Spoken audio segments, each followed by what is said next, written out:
लेकिन अगर ये रिजर्वेशन नहीं मिलता और पढ़ने का रास्ता ना खुलता तो ना मैं पढ़ पाता, ना वकील बन पाता, ना एमएलए बन पाता, ना मंत्री बन पाता, ना वो इंजीनियर बन पाते। तो ये जो रास्ता खुला था वो पढ़ने से खुला था, रिजर्वेशन से खुला था। ये रास्ता हमारे सबके होते हुए, हमारे सांसद, विधायक, मंत्री, मुख्यमंत्री और राष्ट्रपति होते हुए हमारा ये आगे बढ़ने का रास्ता सरकारों ने बंद कर दिया है। क्योंकि आज वो शिक्षा को लगभग प्राइवेटाइज कर चुके हैं। शिक्षा इतनी महंगी कर चुके कि जिस इंजीनियरिंग कॉलेज से निगम साहब ने इंजीनियरिंग की और वो भी वजीफे के पैसे से की, आज अगर आपके अपने बच्चों को इंजीनियरिंग करानी हो उसी इंजीनियरिंग कॉलेज से, तो आपके पास रिजर्व का होने के बावजूद भी अगर 20 लाख रुपया होगा तो आपका बच्चा वहां इंजीनियरिंग कर पाएगा, वरना नहीं कर पाएगा। तो देश में क्या ये सच नहीं है कि देश के एससी एसटी 99% ऐसे हैं जिनके परिवारों के पास अपने बच्चों की इंजीनियरिंग की डिग्री, मेडिकल की डिग्री, लॉ की डिग्री, मैनेजमेंट की डिग्री कराने के लिए 15-20 लाख रुपए जो चाहिए वो नहीं है। अभी जिनका नीट में एडमिशन ऑफर हुआ है या जेईई मेन के अंदर करने के बाद जिनका इंजीनियरिंग में एडमिशन हुआ है, मेरे पास अब तक कम से कम ऐसे 100 फोन आ चुके हैं कि नंबर तो आ गया, बच्चा बहुत होशियार है, 2-3 लाख रुपए लगाए थे, कोचिंग करवा दी थी, नंबर आ गया, लेकिन अब एडमिशन ऑफर हुआ है, लेकिन एडमिशन लेने के लिए फीस के लिए पैसे नहीं है। कुछ मदद कीजिए एमएलए साहब, आप तो मंत्री भी रहे हैं। अरे मंत्री तो रहो, पर मेरे पास ऐसी कौन सी पावर है कि मैं उनकी लाखों रुपए की फीस जमा कर दूं। लेकिन मन में एक पीड़ा जरूर है कि वो बच्चे काबिल है, पढ़ना चाहते हैं, गरीब परिवारों से, एससी एसटी ओबीसी माइनॉरिटी के बच्चे हैं, लेकिन उनके माँ बाप के पास पैसा नहीं है और वो बच्चे इंजीनियरिंग मेडिकल में सेलेक्ट होने के बावजूद पैसे के अभाव में पढ़ाई छोड़ने को मजबूर है। तो क्या हमें ऐसी सरकारें चाहिए जो लगातार शिक्षा को महंगा करती जा रही है? क्या हमें ऐसी सरकारें चाहिए जिन्होंने रेलवे बेच दिया, पोस्टल डिपार्टमेंट बंद कर दिया, एमटीएनएल बेच दिया, बीएसएनएल बेच दिया, इंश्योरेंस कंपनियां बेच दी, बैंक बेच दिए? जब सब कुछ बिक गया तो जो प्राइवेटाइज हो गया वहां तो रिजर्वेशन वैसे भी खत्म हो गया। तो जब रिजर्वेशन खत्म ही कर दिया उन्होंने उन सब विभागों को प्राइवेटाइज करके, इसका मतलब हमारे लोगों की जो नौकरी का रास्ता था वो भी उन्होंने बंद कर दिया। और जब वो बंद किया जा रहा था तब भी तो हमारे सांसद, विधायक, मंत्री और राष्ट्रपति थे, मुख्यमंत्री थे, तो उन्होंने क्या अपनी जिम्मेदारी निभाई? नहीं निभाई ना। आए दिन मेरी जेब में पर्ची पड़ी है, शंकर मेघवाल के घर पे हमला हुआ, उसकी गर्दन काट दी और उसके फादर बीच में उसका हाथ काट दिया, पूरे परिवार को घायल कर दिया। और एक शंकर मेघवाल नहीं, पता नहीं कितने लोग दलित, आदिवासी, पिछड़े मारे जा रहे हैं, उनके मुंह पे पेशाब किया जा रहा है, लेकिन सरकार पे तो कोई असर होता नहीं। और हमारे सांसद, विधायक, मंत्री जो पहले बैठे हैं वो भी संसद के अंदर, विधानसभा के अंदर ऐसे मुद्दों पर मजबूती के साथ आवाज नहीं उठाते। एक दूसरे व्यक्ति का हत्या हुई तो उसको 50 लाख का मुआवजा दिया, शंकर लाल मेघवाल की हत्या हुई तो उसको 15 लाख का मुआवजा दिया। भाई ये पक्षपात क्यों? अब सवाल यह है कि आप और हम लगातार प्रयास कर रहे हैं कि इस लड़ाई को कैसे जीते, कैसे दलित, पिछड़े, आदिवासी और माइनॉरिटी के लोग एकजुट हो। इसमें बाधा कहां है? कभी सोचा इसमें बाधा कहां है? इसमें बाधा दो है। एक, धर्म के प्रति अंधापन, मरने के बाद स्वर्ग पाने की इच्छा। आज तो नरक में जी रहे हो, मरने के बाद स्वर्ग की इच्छा को लेकर पता नहीं क्या क्या करते घूम रहे हो भाई। अरे आज जो तुम्हारा जीवन है इसके बाद क्या होगा ये किसी को नहीं पता। आज तक हमें दुनिया में कोई आदमी नहीं मिला कि मेरा पहले जीवन में ये था और दूसरे में देखो मैं स्वर्ग में रह रहा हूं, आज तक तो कोई मिला नहीं है। तो तुम अपना आज जो नरक बना दिया तुम्हारा, उसको स्वर्ग बनाने पे काम कर लो जीते जी। मरने के बाद किसका क्या पता। वैसे तो बुद्ध तो बताया कि मरने के बाद तो कुछ है ही नहीं, जो कुछ है यही है। तो अपना आज ठीक करो ना। हम धर्म के प्रति अंधे होकर अपने लिए गुलामी कबूल कर रहे हैं।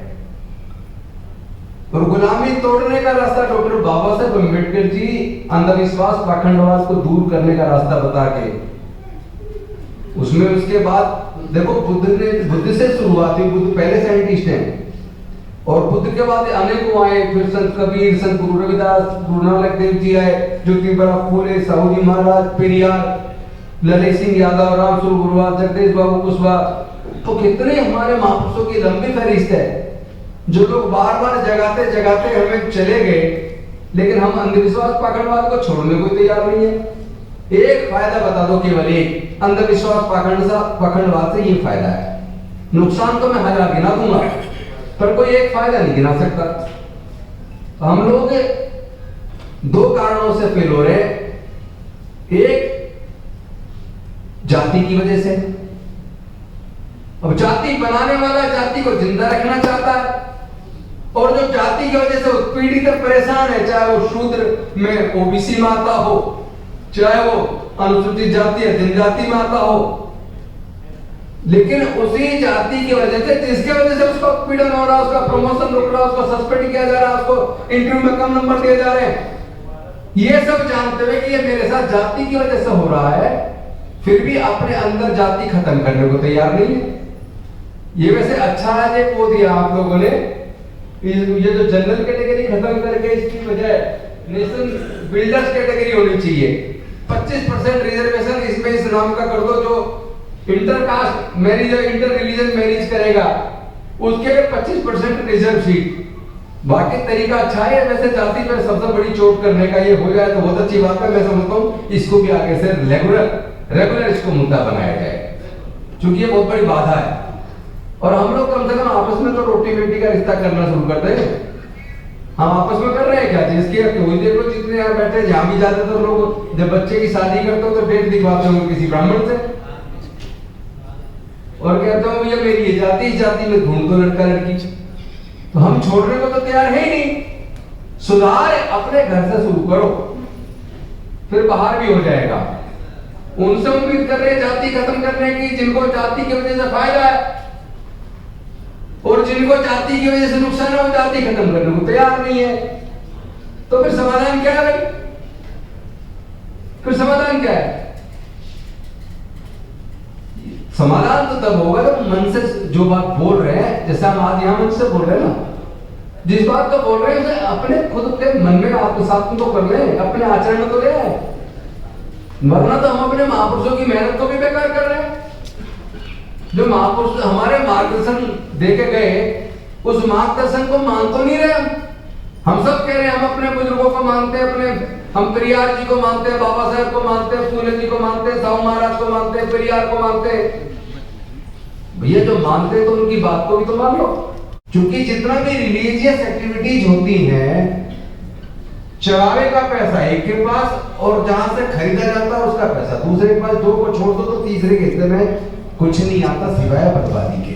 मुझे एक बात की तसल्ली है, जरा अभी बता रहे थे हमारे निगम साहब, मिशन जेबीएम के जो राष्ट्रीय अध्यक्ष हैं, जो वन संचालन कर रहे थे, उनका गुजरात के राजूला में अमरेली डिस्ट्रिक्ट में प्रोग्राम था, 9 बजे पहुंचना था और हम लोग पहुंचे 10 बजे के बाद। और मेरा जब बोलने का नंबर आया तो उस वक्त 1:10 हो रहे थे रात के। उन्होंने पूरा सच ये बताया, पूरा सच बताता हूँ, वो हॉल नहीं था, वो एक बहुत बड़ा ग्राउंड था। उस प्रोग्राम की तैयारी हमने की थी, लेकिन जैसी तैयारी हो रही थी लगा कि ये ग्राउंड भर जाएगा, जो और लोग आएंगे वो तो सुन नहीं पाएंगे, उनके लिए क्या किया जाए। तो उस ग्राउंड के बाहर एक और ग्राउंड था, उस पर बहुत बड़ी एक 2 कमरे के बराबर की स्क्रीन लगाई, तो ग्राउंड पूरा भर गया और वो बाहर वाला भी पूरा भर गया। वो 10,000 नहीं 20,000 से भी ज्यादा लोग थे।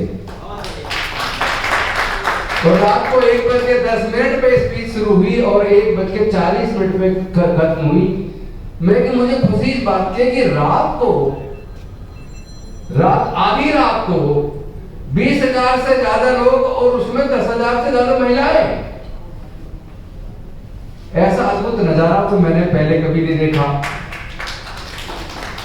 उतना उत्साह, उतना समर्पण।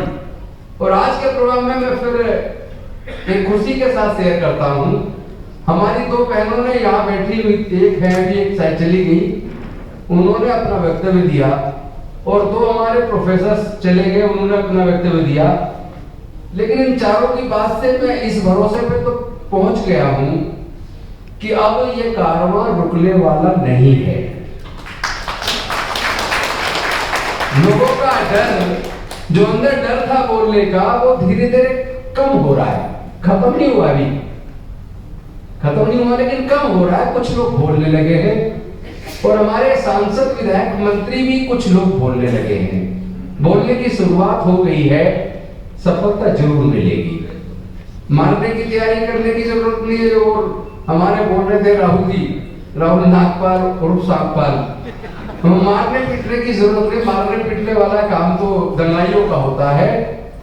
हम लोग केवल एकजुट हो जाएं और अपने लोगों में ये भरोसा दे दें, अनुसूचित जाति, जनजाति, पिछड़े वर्ग के, माइनॉरिटीज के नेताओं में हम ये भरोसा दे दें कि तुम चिंता मत करो, हम तुम्हारे पीछे हैं। चूंकि उन्हें अपने टिकट के कटने की चिंता रहती है, इसीलिए वो लोग बोल नहीं पाते। लेकिन ये ना बोलने का कितना बड़ा खामियाजा पूरे भारत ने उठाया है। पूरे देश का दलित, आदिवासी, पिछड़ा उठा रहा है, माइनॉरिटीज उठा रही है, जिसका आभास आप लोग को नहीं है। मैं बार बार जहां जाता हूं वो बात बोलता हूं। हो सकता है बहुत से लोग कहते हो कि ये बात बार बार क्यों बोलते हैं, हर जगह उसी बात को बोलते हैं। लेकिन एक बात जब तक सबके दिमाग में ना बैठ जाए तब तक मैं बोलता रहूंगा। मैं तो इन्हीं अपने निगम साहब का एग्जाम्पल देता हूं, जो मैं संचालन कर रहे थे। ये दिल्ली में इनका एडमिशन हुआ दिल्ली कॉलेज ऑफ इंजीनियरिंग में, और उनकी पूरे साल की जो फीस जमा होती थी वो शायद होती थी 180 रुपए। और इनको जो वजीफा मिलता था इतना कि 180 रुपए की फीस जमा करने के बाद ये अपने 2 जोड़ी कपड़े भी बनवा लेते थे और थोड़ा बहुत चाय पानी भी अपना उसी वजीफे में खर्च उठा लेते थे। और उस वजीफे के पैसे से और रिजर्वेशन के माध्यम से इन्होंने दिल्ली कॉलेज ऑफ इंजीनियरिंग से इंजीनियरिंग की। और उसके बाद दिल्ली में जो बस चलती है दिल्ली ट्रांसपोर्ट कॉर्पोरेशन की, डीटीसी की, उसमें मैनेजर की पोस्ट से शुरुआत की। और सबसे ऊपर की पोस्ट आईएएस से एकदम जो नीचे वाली होती है वो होती है चीफ जनरल मैनेजर। उस पोस्ट से वो रिटायर हुए।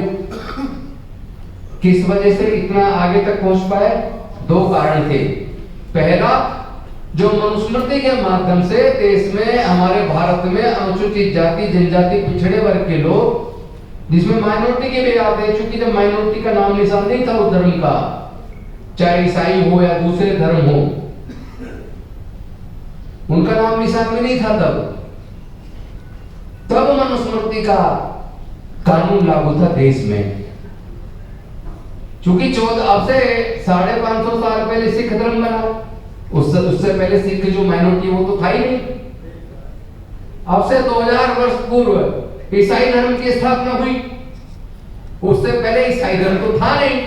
इसलिए मैंने कहा कि जब ये माइनॉरिटीज में नहीं था तब मनुस्मृति लागू हो चुकी थी, जिसमें इस देश के शूद्रों और अछूतों के पढ़ने पर धार्मिक बंदिश थी, व्यापार करने पर धार्मिक बंदिश थी, और इसके साथ साथ संपत्ति रखने पर धार्मिक बंदिश थी। तो डॉक्टर बाबा साहेब अम्बेडकर जी ने वो बंदिश तोड़ी और साथ में रिजर्वेशन दिलवा दिया, तो वो इंजीनियर बन गए। और मैं भी एक वकील बन गया और फिर एमएलए भी बना, मंत्री भी बना, आज भी मैं एमएलए